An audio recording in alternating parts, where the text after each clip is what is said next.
இட்லிக்கு மாவு அரைச்சிட்டு வீட்டில் சுத்தமாக காயே இல்லையா, அப்போ இந்த சாம்பாரை செஞ்சு பாருங்கள். ஒன்றும் இல்லை, தக்காளி சாம்பார் தான்.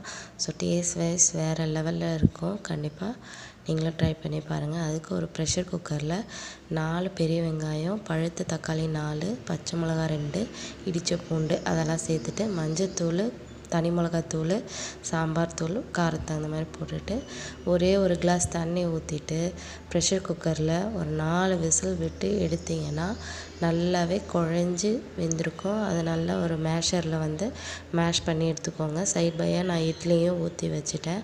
ஸோ அது நல்லா மேஷ் பண்ணி எடுத்ததுக்கப்புறம் கடுகு, கருவேப்பில்லை, பெருங்காயம், காஞ்ச மிளகா, சீரகம் அதெல்லாம் போட்டு நல்லா தாளிச்சிட்டு ஒரே ஒரு கொதி வந்ததுக்கப்புறம் அரிசி மாவு இருக்குது பார்த்திங்களா, 1 டீஸ்பூன் போட்டு நல்லா அது டைல்யூட் ஆகிற மாதிரி கட்டி இல்லாமல் கரைச்சி வச்சுக்கோங்க. ஸோ மறுபடியும் ஒரு கிளாஸ் தண்ணி, தேவையான அளவு உப்பு, அதை ஒரு கொதி வந்தோடனே அந்த கரைச்சி வச்சுருக்க அரிசி மாவு கலந்து வச்சுக்க ஊற்றிட்டு நல்லா கொதித்து வந்தோடனே கொத்தமல்லியை தூவி இறக்கிட்டு சுட சுட இட்லியில் இந்த சாம்பாரை ஊற்றி சாப்பிட்டு பாருங்கள். வேறு லெவல் டேஸ்ட்டாக இருக்கும். கண்டிப்பாக ட்ரை பண்ணி பாருங்கள்.